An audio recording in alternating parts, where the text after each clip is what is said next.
قال للملأ حوله إن هذا لساحر عليم يريد أن يخرجكم من أرضكم بسحره فماذا تأمرون۔ فرعون اپنے گرد و پیش کے سرداروں سے بولا، یہ شخص یقیناً ایک ماہر جادوگر ہے، چاہتا ہے کہ اپنے جادو کے زور سے تم کو تمہارے ملک سے نکال دے۔ اب بتاؤ تم کیا حکم دیتے ہو؟ تم کو تمہارے ملک سے نکال دے۔ دونوں معجزوں کی عظمت کا اندازہ اس سے کیا جا سکتا ہے کہ یا تو ایک لمحہ پہلے وہ اپنی رعیت کے ایک فرد کو برسرے دربار رسالت کی باتیں اور بنی اسرائیل کی رہائی کا مطالبہ کرتے دیکھ کر پاگل قرار دے رہا تھا، کیونکہ اس کے نزدیک ایک غلام قوم کے فرد کا اس جیسے باجبروت بادشاہ کے حضور ایسی جسارت کرنا پاگل پن کے سوا اور کچھ نہ ہو سکتا تھا، اور اسے دھمکی دے رہا تھا کہ اگر تو نے میرے سوا کسی کو معبود مانا تو جیل میں سڑا سڑا کر مار دوں گا۔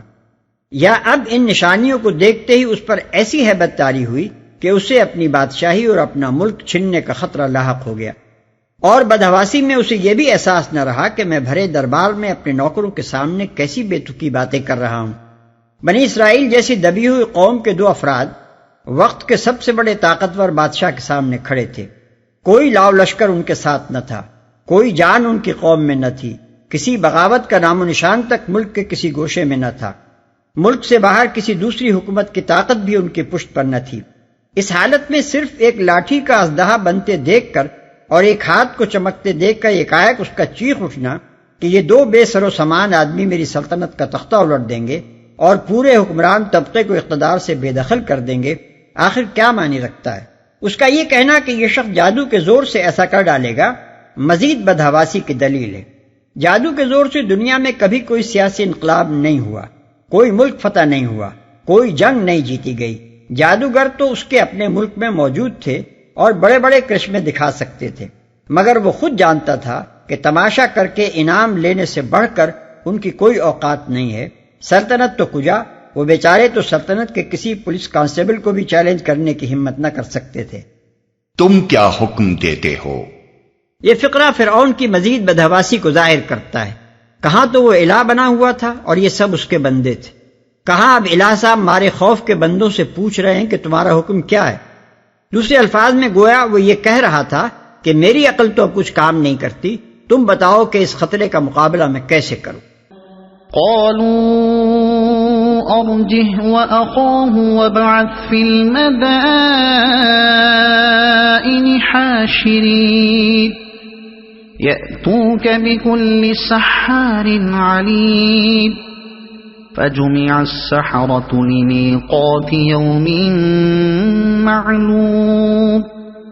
وقيل للناس هل أنتم مجتمعون لعلنا نتبع السحرة إن كانوا هم الغالبين۔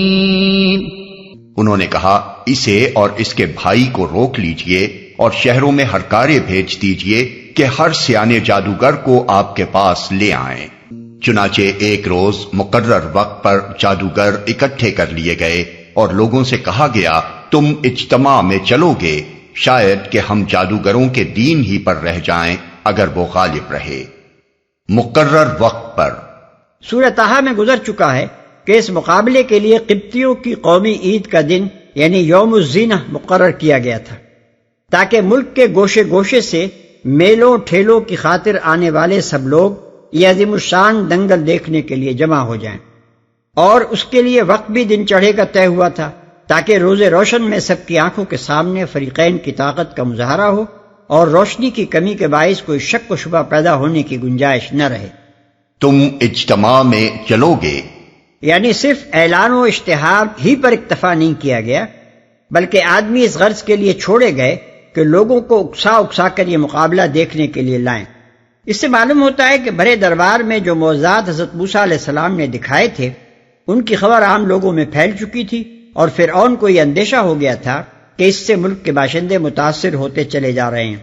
اس لیے اس نے چاہا کہ زیادہ سے زیادہ لوگ جمع ہوں اور خود دیکھ لیں کہ لاٹھی کا سانپ بن جانا کوئی بڑی بات نہیں ہے، ہمارے ملک کا ہر جادوگر یہ کمال دکھا سکتا ہے اگر وہ غالب رہے۔ یہ فقرہ اس خیال کی تصدیق کرتا ہے کہ جن حاضرین دربار نے حضرت موسیٰ علیہ السلام کا معجزہ دیکھا تھا اور باہر جن لوگوں تک اس کی معتبر خبریں پہنچی تھیں، ان کے عقیدے اپنے دین آبائی پر سے متزلزل ہوئے جا رہے تھے، اور اب ان کے دین کا دار و مدار بس اس پر رہ گیا تھا کہ کسی طرح جادوگر بھی وہ کام کر دکھائیں جو موسیٰ علیہ السلام نے کیا ہے۔ فرعون اور اس کے اعیان سلطنت اسے خود ایک فیصلہ کن مقابلہ سمجھ رہے تھے۔ ان کے اپنے بھیجے ہوئے آدمی عوام الناس کے ذہن میں یہ بات بٹھاتے پھرتے تھے کہ اگر جادوگر کامیاب ہو گئے تو ہم موسیٰ کے دین میں جانے سے بچ جائیں گے، ورنہ ہمارے دین و ایمان کی خیر نہیں ہے۔ فلما جاء السحرة قالوا لفرعون أئن لنا لأجرا إن كنا نحن الغالبين۔ جب جادوگر میدان میں آئے تو انہوں نے فرعون سے کہا، ہمیں انعام تو ملے گا اگر ہم غالب رہے۔ یہ تھے وہ حامیان دین مشرکین جو موسیٰ علیہ السلام کے حملے سے اپنے دین کو بچانے کے لیے اس فیصلہ کن مقابلے کے وقت ان پاکیزہ جذبات کے ساتھ آئے تھے کہ ہم نے پالا مار لیا تو سرکار سے کچھ انعام مل جائے گا۔ قال نعم وإنكم إذا لمن المقربين۔ اس نے کہا، ہاں، اور تم تو اس وقت مقربین میں شامل ہو جاؤ گے۔ اور یہ تھا وہ بڑے سے بڑا اجر جو ان خادمان دین و ملت کو بادشاہ وقت کے ہاں سے مل سکتا تھا، یعنی روپیہ پیسہ ہی نہیں ملے گا، دربار میں کرسی بھی نصیب ہو جائے گی۔ اس طرح فرعون اور اس کے ساحروں نے پہلے ہی مرحلے پر نبی اور جادوگر کا عظیم اخلاقی فرق خود کھول کر رکھ دیا۔ ایک طرف وہ حوصلہ تھا کہ بنی اسرائیل جیسی پسی ہوئی قوم کا ایک فرد 10 سال تک قتل کے الزام میں روپوش رہنے کے بعد فرعون کے دربار میں درانہ آ کھڑا ہوتا ہے اور دھڑلے کے ساتھ کہتا ہے کہ میں اللہ رب العالمین کا بھیجا ہوا ہوں، بنی اسرائیل کو میرے حوالے کر۔ فرعون سے دو بدو بحث کرنے میں وہ ادنا سی جھجک بھی محسوس نہیں کرتا، اس کی دھمکیوں کو وہ پرے کاہ کے برابر بھی وقت نہیں دیتا۔ دوسری طرف یہ کم حوصلگی ہے کہ اسی فرعون کے ہاں باپ دادا کے دین کو بچانے کی خدمت پر بلائے جا رہے ہیں، پھر بھی ہاتھ جوڑ کر کہتے ہیں کہ سرکار کچھ انعام تو مل جائے گا نا،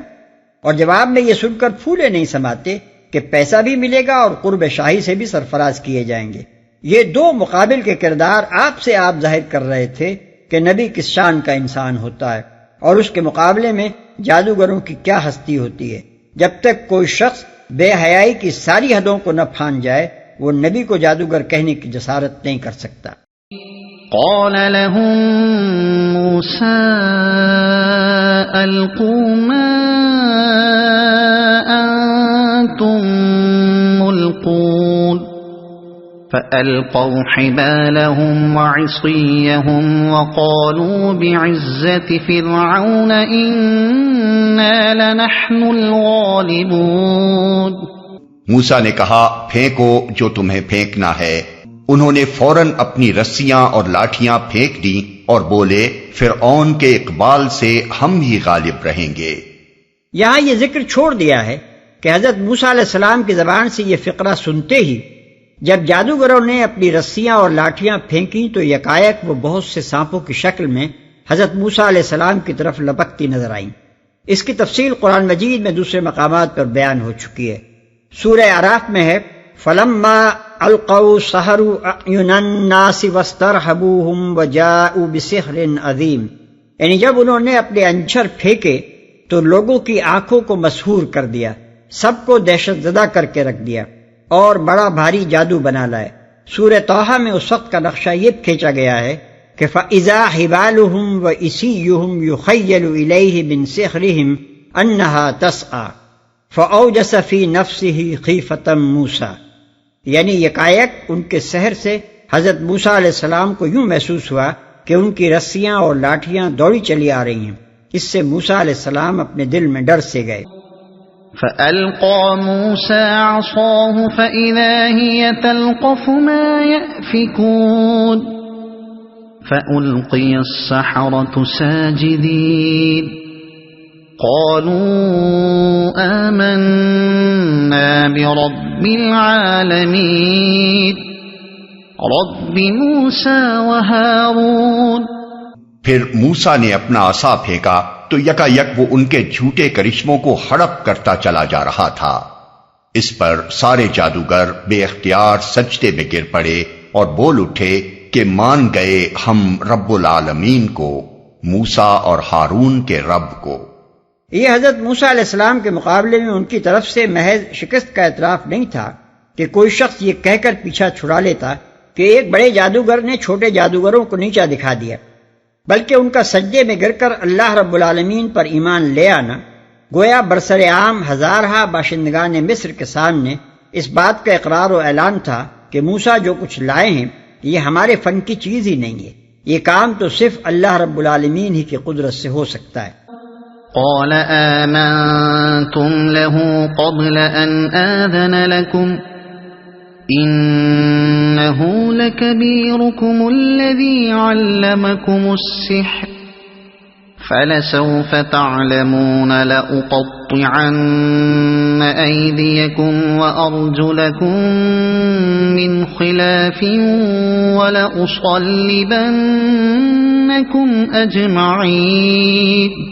فرعون نے کہا تم موسیٰ کی بات مان گئے قبل اس کے کہ میں تمہیں اجازت دیتا، ضرور یہ تمہارا بڑا ہے جس نے تمہیں جادو سکھایا ہے۔ اچھا ابھی تمہیں معلوم ہوا جاتا ہے میں تمہارے ہاتھ پاؤں مخالف سمتوں سے کٹواؤں گا اور تم سب کو سولی چڑھا دوں گا جس نے تمہیں جادو سکھایا ہے۔ یہاں چونکہ سلسلہ کلام کی مناسبت سے صرف یہ دکھانا ہے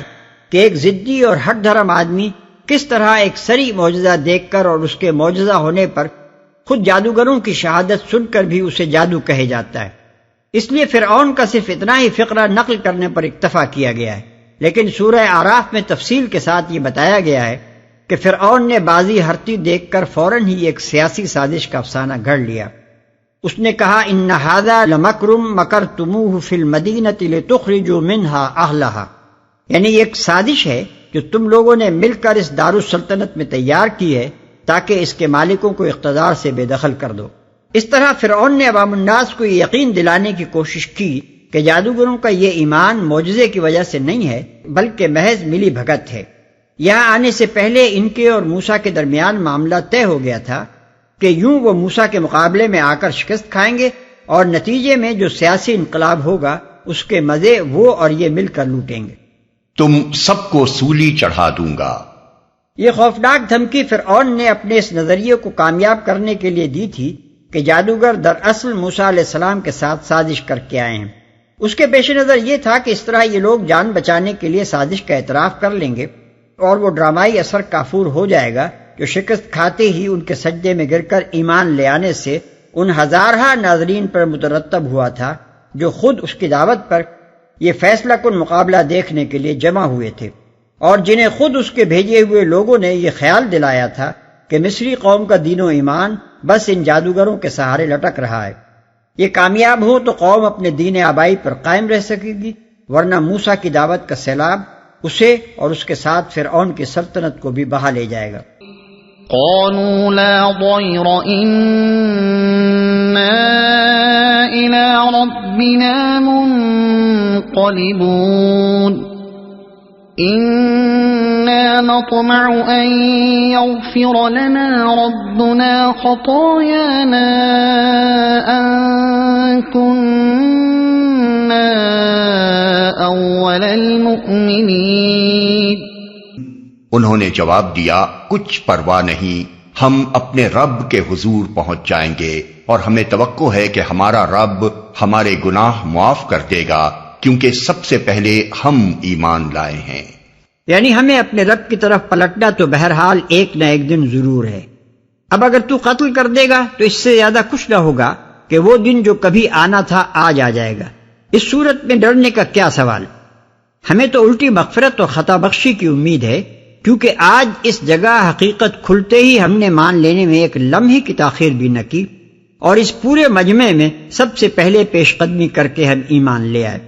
جادوگروں کے جواب نے دو باتیں تمام اس خلقت کے سامنے واضح کر دیں جسے فرعون نے ڈنڈورے پیٹ پیٹ کر جمع کیا تھا۔ اول یہ کہ فرعون نہایت جھوٹا، ہٹ دھرم اور مکار ہے۔ جو مقابلہ اس نے خود فیصلے کے لیے کرایا تھا اس میں موسیٰ علیہ السلام کی کھلی کھلی فتح کو سیدھی طرح مان لینے کے بجائے اب اس نے فوراً ایک جھوٹی سازش کا افسانہ گھڑ لیا اور قتل و تعذیب کی دھمکی دے کر زبردستی اس کا اقرار کرانے کی کوشش کی۔ اس افسانے میں ذرہ برابر بھی کوئی صداقت ہوتی تو ممکن نہ تھا کہ جادوگر ہاتھ پاؤں کٹوانے اور سولی پر چڑھانے کے لیے یوں تیار ہو جاتے۔ ایسی کسی سازش سے اگر کوئی سلطنت مل جانے کا لالچ تھا تو اب اس کے لیے کوئی گنجائش باقی نہیں رہی، کیونکہ سلطنت کے مزے تو جو لوٹے گا سو لوٹے گا۔ ان غریبوں کے حصے میں تو صرف کٹ کٹ کر جان دینا ہی رہ گیا ہے۔ اس ہولناک خطرے کو انگیز کر کے بھی ان جادوگروں کا اپنے ایمان پر قائم رہنا اس بات کی کھلی دلیل ہے کہ سازش کا الزام سراسر جھوٹا ہے، اور سچی بات یہی ہے کہ جادوگر اپنے فن میں ماہر ہونے کی وجہ سے ٹھیک ٹھیک جان گئے ہیں کہ جو کچھ موسیٰ علیہ السلام نے دکھایا ہے وہ ہرگز جادو نہیں ہے، بلکہ واقعی اللہ رب العالمین ہی کی قدرت کا کرشمہ ہے۔ دوسری بات جو اس وقت ملک کے گوشے گوشے سے سمٹ کر آئے ہوئے ہزارہ آدمیوں کے سامنے کھل کر آ گئی وہ یہ تھی کہ اللہ رب العالمین پر ایمان لاتے ہی ان جادوگروں میں کیسا زبردست اخلاقی انقلاب واقع ہو گیا۔ کہاں تو ان کی پستی ذہن و فکر کا یہ حال تھا کہ دین آبائی کی نصرت کے لیے آئے تھے اور فرعون کے آگے ہاتھ جوڑ جوڑ کر انعام مانگ رہے تھے، اور کہاں اب آن کی آن میں ان کی بلندی ہمت و عزم اس درجے کو پہنچ گئی کہ وہی فرعون ان کی نگاہ میں ہیچ ہو گیا۔ اس کی بادشاہی کی ساری طاقت کو انہوں نے ٹھوکر مار دی اور اپنے ایمان کی خاطر وہ موت اور بدترین جسمانی تعذیب تک برداشت کرنے کے لیے تیار ہو گئے۔ اس سے بڑھ کر مصریوں کے دین شرک کی تذلیل اور موسیٰ علیہ السلام کے لائے ہوئے دین حق کی مؤثر تبلیغ اس نازک نفسیاتی موقع پر شاید ہی کوئی اور ہو سکتی تھی۔